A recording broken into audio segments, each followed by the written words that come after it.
So look around this room. We are the 1%. According to the World Bank, if you're single and you make more than $34,000 a year, you're a member of the global 1%. We know that the distance in well-being between us and a top billionaire is minuscule compared to the distance in well-being between us and the bottom billion. The people in this room have been propelled up Maslow's mythical hierarchy of needs, so we're not preoccupied with how we're going to find clean drinking water for our baby by sundown.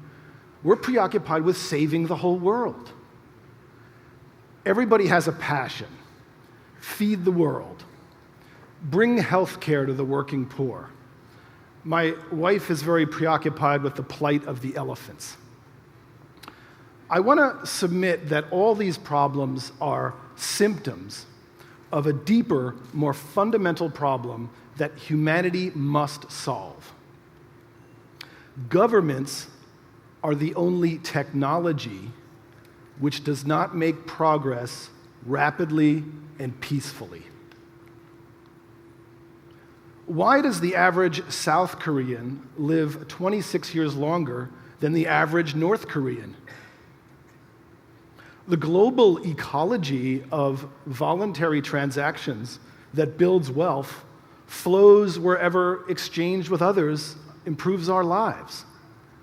The most important factor to our lives is not our talents or our education. It's the arbitrary tax farm where we're born, left over after some old war, that draws an invisible line between us and others who would transact with us. This graph is evidence of inequality. It's also evidence of a humanitarian singularity. The reason you and I are in the global 1% is because of breakaway experiments in governance.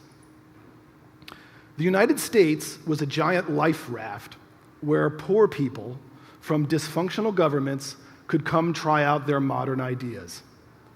Over 130 years, US per person GDP grew 10 times.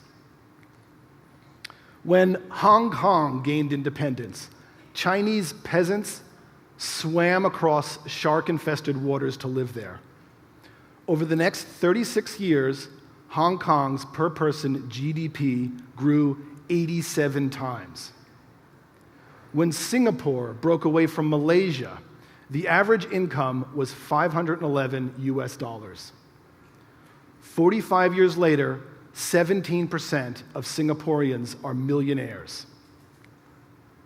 While Africa as a whole went backwards in most measures of well-being, the African island of Mauritius ran itself like a startup. When it gained independence, 40% of Mauritians were living below the poverty line in shacks made out of trash. 36 years later, almost 90% of Mauritians own their own homes. Beat that, America. Mauritius is a test pilot seastead. I'm Joe Quirk. I wrote a book about evolution. Any humanitarian who understands the principles of evolution should be a seasteader. Seasteaders plan to provide you with the technology to found your own floating nation on the ocean. And seasteading is already happening. Shell's Prelude is larger than the Empire State Building, and it will be floating in international waters for up to 25 years. Cruise ships are the size of skyscrapers, and people attend rock concerts in them. Bumper cars, water slides, Disney extravaganzas, anything you do on land, people are doing on cruise ships. Park a dozen of these babies next to each other, you got yourself the beginnings of a floating city. Nearly half the world's surface is a blank slate, unclaimed by existing governments, and we want to create 1,000 startup governments on the sea. Why the ocean? Because water is different from land. The reason land governments are cluster fracks is because they're monopolies. Each of us is born into a fixed geography. Some government from a previous century claims us. What if you think they cost too much and provide too little? You can't switch to a competing provider without leaving your land. You're stuck, landlocked. If you can float, you're mobile. Imagine if your city was like a floating jigsaw puzzle. You can shift and assemble and reassemble at will. Governments could only form if people choose to attach to each other. If you got in a political fight, you could detach your houseboat, sail somewhere else, link up with your allies, found your own floating nation. If you can vote with your house, governments will compete to attract citizens. This will fundamentally change the relationship between the government and the governed, such that public servants will become something they've never been before. Servants of the public.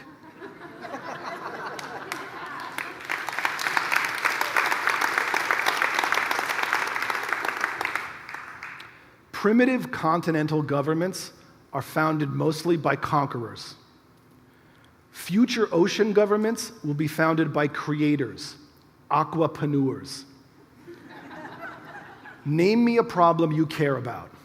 I can tell you about an aquapreneur who is working to solve that problem by engaging the freedom and the power of the sea. Do you care about global warming? Or do you care about feeding the poor? Environmentalist and humanitarian goals are in conflict if we think about agriculture. They have the same solution if we think about aquaculture. Ricardo Radulovich is an agricultural water scientist from Costa Rica, and he plans to feed the world with greenhouse gas. His secret is algae farms. Algae transform the carbon and nutrient pollution we've dumped into the ocean into edible sea crops. The more carbon algae pulls out of the ocean, the more carbon the ocean pulls out of the air. Ricardo Radulovich is teaching the poor how to grow floating algae farms that can fit together like a jigsaw puzzle and scale up to any size. Ricardo's Sea Gardens project has earned grants from the Bill and Melinda Gates Foundation and the World Bank. In the 20th century, Norman Borlaug's Green Revolution saved over 1 billion lives. In the 21st century, get ready for Ricardo Radulovich's Blue Revolution. What else do you care about? How about a clean, green, renewable source of energy for the whole world? The ocean is the largest solar panel in the world. Patrick Takahashi, a biochemical engineer from Hawaii, plans to create sustainable eco-cities using ocean thermal energy conversion, or OTEC, a proven green technology that uses the ocean as a solar panel. Lockheed Martin says that water will be the next oil. They plan to build an OTEC plant off the coast of China. Right now, a half dozen island nations are setting up OTEC plants. What else do you care about? How about long, healthy lives for your children? How about a singularity at sea? James Clement, biotech entrepreneur, insists that humanity is on the cusp of a medical revolution that is going to make Alzheimer's, heart disease, and stroke sound as old-fashioned as cholera, whooping cough, and mumps. What's holding back this revolution? Regulations written in 1970 are holding back innovations coming in 2020. James and others plan to conduct scientific research at sea. Diabetes, heart disease, stroke. James says we can end these diseases soon. Those who say it's impossible shouldn't stand in the way of people doing it. If they fail, investors lose money. If they succeed, James says people in this audience will live to be 120. The first floating city with substantial political autonomy could be established by 2020. My ocean brother, Randolph Henken, commissioned the Dutch aquatic engineering firm to design our floating city. They're called DeltaSync. And DeltaSync ultimately plans to use algae to transform coastal runoff into food and fuel. Is it doable? We walked on the moon 45 years ago. It's easier to float than fly. It's cheaper to build sea stations than space stations. If we want to feed 10 billion people with a sustainable civilization by 2050, humanity needs to re-engage the source of all life, the ocean. Then the sky will be the limit. Ocean first, space second. We want an X Prize for Aquapreneurs. Thanks for listening.